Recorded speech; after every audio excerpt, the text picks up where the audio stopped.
Hoje é dia de Q&A e eu vou começar falando do resultado do desafio do Q&A passado. Para quem não se lembra, a Encantos do Café, parceiro do canal que está patrocinando esse vídeo aqui, propôs um desafio. Quem fizesse a melhor pergunta, a mais votada, receberia um pacote de café para poder experimentar. Quem ganhou foi o Elson Ramos, a sua pergunta foi a mais votada. E aí eu vou responder o seu comentário, vou pedir os seus dados para você mandar para mim, para eu mandar o café para você. E aí, só aproveitando para falar, gente, Encantos do Café, cara, para quem já é do mundo do café, eu acho que você precisa experimentar Encantos. Caso você não tenha experimentado, esse que eu tô tomando aqui, cara, é o desejo, é fenomenal esse café, tá uma delícia, assim, super docinho, mas, cara, tem uma coisa frutada, mas é um pouco achocolatado também, é uma delícia. E se você não for do mundo do café, cara, eu acho que é a melhor forma de você começar. Tem várias maneiras de você comprar café, tipo vários pesos, o clube de assinatura, enfim, tem muita coisa. Tem cupom de desconto aqui do canal, que eu tô colocando aqui na tela para vocês verem, link na descrição também. Então, eu recomendo muito que você experimente o café da Encantos, né? Os cafés da Encantos. E vai rolar o desafio de novo, tá? Manda aí também, vai lá, quando você for fazer a sua pergunta, curte. A mais curtida vai ganhar um café no Q&A pro mês que vem. Vamos começar respondendo a pergunta ganhadora, que foi a do Elson Ramos. Fala, Léo, tenho uma dúvida e acho que pode ser relevante. Na sua opinião, qual o próximo passo das fabricantes Hi-Fi? Em termos de fidelidade, acho que já estejamos chegando em um muro onde se torna muito difícil avançar com uma faixa de preço tão baixa, em torno de $20.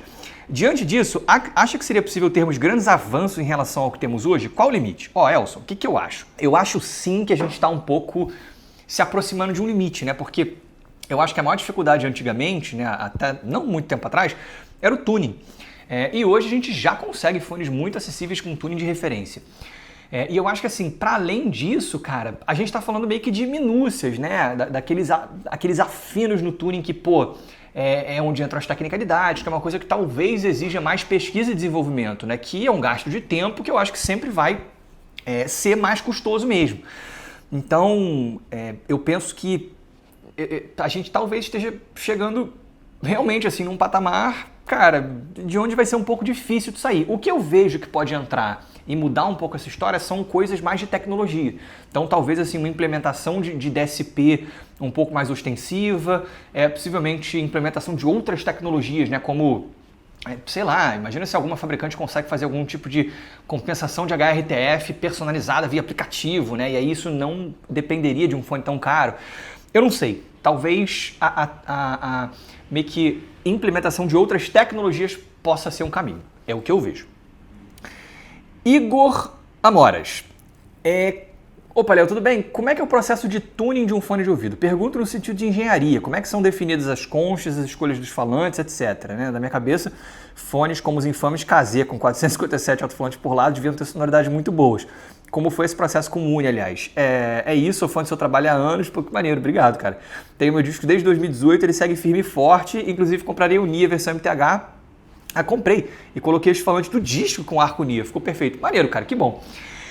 Então, Igor, cara, esse processo ele depende muito da fabricante, né? Tem fabricantes que eu acho que elas existe um componente que eu considero mais artesanal, como foi com a Cuba no disco, né? Então, assim, cara, foi a gente partir de um alto-falante que... eu já fiz um vídeo sobre isso, inclusive, cara, a minha história criando um fone. Tem um que eu conto como é que foi chegar na sonoridade do disco. Mas você parte de um falante que seria uma boa base e aí você começa a mexer em parâmetros para entender como é que ele vai se comportar em diferentes cenários, né? E aí você vai mexendo nisso, em conchas, almofada, esse tipo de coisa. Então, assim, tô mexendo aqui porque eu tô gravando o áudio aqui e a tela apagou. E fabricantes maiores, né, vão implementar processos um pouco mais sofisticados também, né, de medição, de análise, sei lá, tipo, às vezes até dos próprios materiais, né, vão adicionar uma camada a mais que é uma coisa que acontece também, né, olhar o comportamento do falante mais tecnicamente, né, tipo, quase que num raio-x. É mais ou menos isso. E você tem a eletrônica também, né? Como eu falei com o DSP. Então, para mim é meio isso. E fones, às vezes, mais baratos, né? Que tem as implementações malucas de alto-falante, cara, são exemplos de quando... porque, assim, eu considero que você pode, tipo, usar falantes ou um projeto acústico para chegar numa sonoridade, né? A sonoridade é o fim. Eu acho que às vezes algumas marcas, né, e a KZ durante muito tempo foi muito culpada disso, ainda é em algum grau, faz meio que quase que o contrário, assim, tipo, o objetivo é ter o marketing de falar que eu tenho 4 mil falantes por lado e não o desempenho. Então bota e implementa meio de qualquer jeito, sabe? E aí vai ter um som super esquisito. Então é isso. E o Uni especificamente, assim, o Uni como eu falei na avaliação dele, ele é um produto OEM, então assim, a questão foi encontrar um fone que trouxesse uma sonoridade que a gente gostasse já no mercado. Rafael Andrade, preciso comparar um par de cabos RCA e XLR para interligar um DAC no amp e um pré nos monitores ativos. Existe uma especificação própria para um cabo nesse tipo de uso ou o cabo é sempre o mesmo para qualquer tipo de uso com áudio? Cara, é sempre o mesmo. Então assim, qualquer cabo XLR pode ser para microfone e vai funcionar muito bem para você. Recomendo algumas marcas com bom custo-benefício? Cara, eu gosto da Santo Ângelo, eu acho que tem cabos que são bem construídos, assim, pra mim não tem muito mistério não, tipo, eu entraria no Mercado Livre e procuraria cabos que tem uma boa qualidade de construção, né, e isso é uma coisa mais aparente. Cara, já vai te atender muito bem.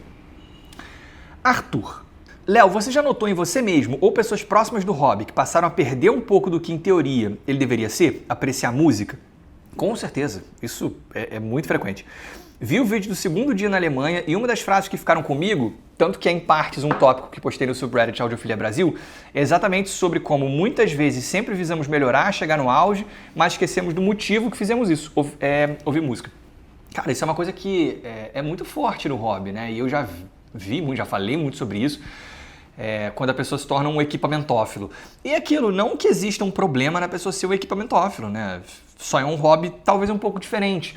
E contanto que a pessoa saiba o que ela está fazendo, né, e esteja seguindo o que quer, né? Então assim, sei lá, tem um amigo meu que fala isso abertamente. Ele fala, cara, meu negócio é equipamento, assim. Então tá tudo certo, né? Se isso que é o que você quer, colecionar equipamentos, ter equipamentos, né, que te dão prazer por qualquer motivo, beleza. No meu caso, é mais sobre a música. Então, isso realmente é uma questão. Tipo, é bem frequente isso. O Dantinhas. Léo, minha equalização via software convencional tem menos qualidade que um tuning via DSP ou a técnica é mais ou menos a mesma coisa? Cara, em princípio é a mesma coisa, na prática não muito. Na prática você vai ter... Eu considero que mais limitações na equalização via software convencional. Assim, quando você tem um tuning via DSP, você tem um sistema ali muito fechadinho, né, onde tudo é feito para funcionar junto. É uma implementação que costuma ser mais otimizada. Até pode, a equalização via software pode até trazer vantagens, mas eu acho que são menores. Eu acho que, em geral, um tuning via DSP, né, por mais que, de novo, em princípio seja a mesma coisa, vai ser mais otimizado. Rod Project, para o próximo Q&A. Essa é ótima. Se uma bomba nuclear fosse cair no mundo e destruir uma dessas marcas, quem salvaria? JBL ou Edifier? Sou fã do canal, parabéns pelo trabalho. Pô, obrigado, cara. Virei Moondrop Boy, graças a você, não me arrependo, vivo o Tio 2. Forte abraço. Abraço, cara. Então, nesse caso aqui, cara, eu salvaria a Edifier pelo seguinte. Eu pensei muito quando eu escolhi essa pergunta, né? Porque assim, a JBL, ela tem falantes de altíssimo nível, né? Caixas realmente high-end, tem caixas muito profissionais, né? Ela é uma marca muito influente. Só que eu acho que os produtos realmente bons e marcantes da JBL são produtos muito caros, né? Que são esses mais profissionais ou muito audiófilos. A Edifier não chega a ter coisas no nível da JBL em termos de caixa de som, nas mais sofisticadas, mas é uma marca que acaba sendo um pouco mais democrática, né? Então, assim, você tem muitas caixas de som muito boas em várias faixas de preço da Edifier. Eu não acho que os fones sejam tão incríveis, mas os da JBL também não são. E a Edifier tem as taxas, né? Então, assim, se for colocar dentro do bolo, aí tem esse efeito também. Então, salvaria a Edifier. O Gregory, grande Gregory, cara, tá muito grande o comentário, mas, pô, Gregory é amigo aqui do canal, amigo da Cuba, enfim, quero responder ele. Ó, primeiro ele comentou aqui sobre saúde mental e hobby, né? Na primeira interação ele tava mal e olhando para trás ele percebeu como o hobby foi muito importante para a melhora dele. Então, assim, ele queria deixar essa mensagem para uma pessoa que talvez esteja assistindo, passando por uma fase ruim na vida, para participar das coisas. Cara, e eu concordo, eu acho que assim, esse hobby pode ser um lugar de troca muito legal, né? Mal bem o vídeo que eu fiz sobre a Cuba na semana passada é um pouco sobre isso, né? Então, cara, aproveito e estendo esse convite aqui do do Gregory, que pode ser um lugar muito legal, onde as pessoas podem trocar. E as perguntas, primeiro sobre café, ele tá entrando no hobby do café, graças a mim e ao Antenor, que maneiro. Vai pegar algum da Encantos, olha aí, mas só quando receber, mas encontrou uma linha muito boa, que são os gourmet da Três Corações. Cara, eu nunca experimentei, mas o Thales, meu amigo, não sou barista, aliás, se você não segue, recomendo que você siga ele, sempre recomenda como uma linha muito honesta da Três Corações. Então, é um café que você encontra no mercado que aparentemente é bem competente. E sobre áudio agora, o Gregory está querendo começar a gravar conteúdo sobre fones, pensou em vídeos para o TikTok, porque não tem muitos representantes do hobby nessa rede social, inclusive falou com o Esser sobre isso. Cara, eu acho muito maneiro a ideia, eu acho que o TikTok hoje é uma rede ideal para você começar, porque ela te dá muita possibilidade de crescimento, então eu dou uma força, cara, e dica... Cara, não precisa investir, grava com o seu celular, foca em trazer o teu conteúdo, assim, falar o que você quer falar. E aos poucos você vai começar a sentir o público, o que as pessoas querem ouvir, como as pessoas querem ouvir, e aí você vai se adequando. Cara, dá uma força, Gregory, vou achar muito maneiro. Me avisa se você fizer isso. Frigos, quantos fones eu tenho nesse momento e além disso, eu me considero um colecionador de fones? Rapaz, olha só. Então, tem uma questão, né? Eu trabalho com isso, né? Então eu tenho muitos fones que eu mantenho como referência, assim. Hoje, eu com certeza tenho mais de 100 fones, bem mais de 100 fones. Mas é muito para uso profissional, né? Eu não uso 100 fones regularmente. É claro que tem situações em que, tem um fone ali que tá um pouco mais... que eu até mantenho como referência, mas de vez em quando eu pego. Eu tô aqui com o Moondrop Meteor.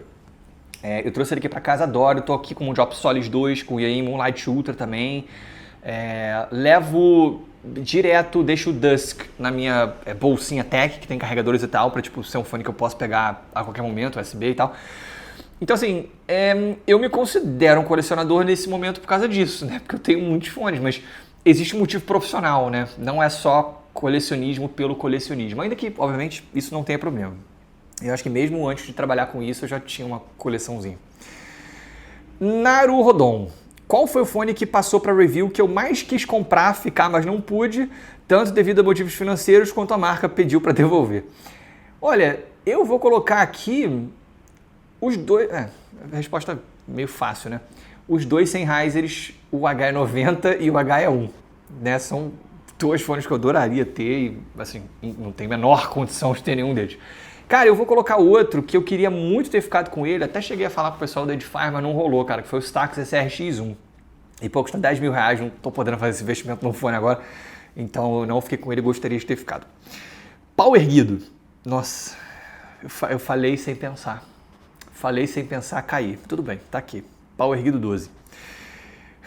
E aí, Léo, tudo bem? Cara, tem uma dúvida no hobby de fones que seria descobrir o melhor jeito para tentar saber e decifrar cada detalhe sonoro que seja um fone, seja um fone quente, brilhante, frio, etc. E saber qual é o meu preferido. Porque pelo que entendo, há fones que nerfam aquela sonoridade que você gosta e faz parecer pior do que é. Como eu não tenho acesso a muitos fones, queria saber como posso tirar essa dúvida. Cara, eu vou te dar o seguinte conselho. Tenta ter acesso a 2 fones, só 2. Pode ser um fone ruim, pode ser um fone e um outro fone melhor, tanto faz. Há 2 fones. E tenta buscar as coisas que são... Dá uma olhada assim naqueles vídeos que eu fiz com o Antenor, em que a gente tenta explicar o que são esses termos. Porque o que eu acho que você pode fazer assim, é muito usar a força da comparação, da referência. Então, assim, você pode pegar como você falou aqui, o brilhante, né? Brilhante, cara, tem a ver com sons mais agudos. E o que são sons agudos, né? São, por exemplo, pratos de bateria. Então você pode chegar e pegar 2 fones diferentes e tentar focar nisso, tá? Eu vou tentar ver qual que é mais brilhante. Coloca uma música que você sabe que tem muito prato de bateria, por exemplo, e tenta escutar. Ou um som quente, né? Um som quente costuma ser um som que tem menos agudos, tem mais graves. Mesma coisa, assim, tenta pegar essa referência, assim, escolhe uma música que você acredita que vai demonstrar muito bem essa característica e tenta entender a diferença entre eles. Eu acho que assim você vai começar a se treinar. Marcelo Carneiro de Lima, para o próximo Q&A. Tem um Cubadisco 2 Pro, acho cada vez mais um fone incrível, tanto para escutar as músicas de forma lúdica quanto para produção musical. Pô, que maneiro, cara, eu fico feliz. Imagino que você já deve ter explicado, mas como é que você tunou o Disco 2? Cara, eu cheguei a falar isso aqui para uma outra pergunta, né? Eu fiz um vídeo sobre isso aqui no canal. Dá uma olhadinha na playlist Minha História Criando um Fone, porque os primeiros vídeos são a história da Cuba e tem um que eu falo sobre o Disco 2. Eu não tinha uma curva em mente, foi muito de ouvido, partindo de um falante que era legal e mexendo, né, em todos os parâmetros até chegar nessa sonoridade. E como é que eu comparo com outros fones fechados do mercado? Cara, depende. Tem fones que são concorrentes maiores, né, tipo um K361, um 371, é um fone que muita gente comenta como um concorrente direto, eu nunca testei. Tem outros fones que, por exemplo, sei lá, um AKG K271, assim, eu prefiro disco. Eu acho que o K271 é um fone um pouco mais gritante, talvez, né? E é um fone fechado. Tem o Audio-Técnica M50, que é muito mais caro, mas que, assim, eu prefiro disco. Eu acho o M50 um fone muito fechado, muito intenso. O disco, pra mim, é mais equilibrado. Então, depende muito, assim. E por último, se a Google pretende lançar linhas mais voltadas para estúdio profissional e produtores, como fazem Bear Dynamics, Sony e Sennheiser. Cara, a gente enxerga o Disco 2 para um fone para isso. Por exemplo, um Sennheiser HD 280, né, que é um fone que também concorre mais ou menos. Eu acho um fone muito anasalado, prefiro o disco. Então, eu acho que o disco... A gente tem muito cliente que trocou Audio-Técnica, trocou Sennheiser até, trocou AKG pelo Disco Pro especificamente. Então, para mim, ele funciona bem para isso. Gley Riviere. Aproveitando a deixa do patrocínio, já que você entrou recentemente no Hobby do Café Especial, fico curioso para saber que tipo de maluquice você já identificou na comunidade cafezeira que chega parecido com as loucuras dos fones, né? Tipo o cabo muda o som, burn-in, etc. No meu caso, o que mais me chamou a atenção é o preciosismo com a temperatura da água, onde até a mínima diferença já tem gente dizendo que muda totalmente o gosto do café. Eu noto semelhanças, com certeza, mas eu vejo talvez menos coisa esotérica. Eu acho que no hobby do áudio tem mais coisas malucas, assim. No café tem um pouco menos. Mas, assim, é isso, talvez. Algumas coisas de preparo que eu falo, tipo... Tá, mas assim, se botar no teste cego, dificilmente a pessoa vai identificar a diferença. O que mais chamou atenção, cara... isso da água, ou, assim, diferença sensorial entre dois moedores, tipo... não sei se isso realmente acontece. É isso, eu conheço pouco, né? Mas acho que teria que fazer um teste cego. Mas são algumas que eu lembro. Última pergunta do Pedro de Grande. Léo, como funciona o desembaraço alfandegário dos itens que você recebe para avaliação? Se eu tenho que pagar imposto sobre o valor de tabela, como se estivesse comprando o item, ou se existe alguma brecha por ser um produto grátis? Cara, não existe brecha por ser um produto grátis. Infelizmente, assim, cara, a taxa vem em cima do valor declarado ali no produto. Uma coisa que está acontecendo comigo muito recentemente, cara, infelizmente, tipo, você entra lá na minha página de minhas importações, metade das encomendas foi recusada. E não é nenhuma questão de valor, assim, tipo, entrada negada, porque diz que pela habitualidade dos recebimentos está caracterizado destinação comercial. Tipo, não pego para vender, né? Mas eu recebo para avaliação, mas não adianta.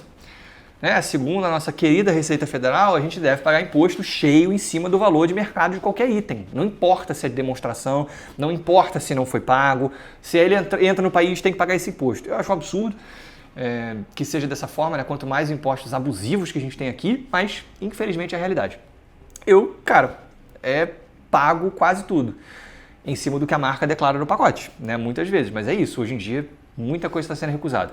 Muitos eu recebo hoje em dia por DHL e FedEx também, e aí até mais caro, né? Porque aí tem o desembaraço e tal, mas é o custo de fazer esse trabalho. É isso, gente. Esse foi o Q&A de hoje. Façam as perguntas de vocês e quando fizer, votem, tá? Para vocês terem a chance de ganhar um café da Encantos também. Por hoje é isso, gente. Espero que vocês tenham gostado. Se vocês tiverem gostado, clique no botão de like. Se vocês tiverem gostado muito, se inscrevam no canal. Um grande abraço.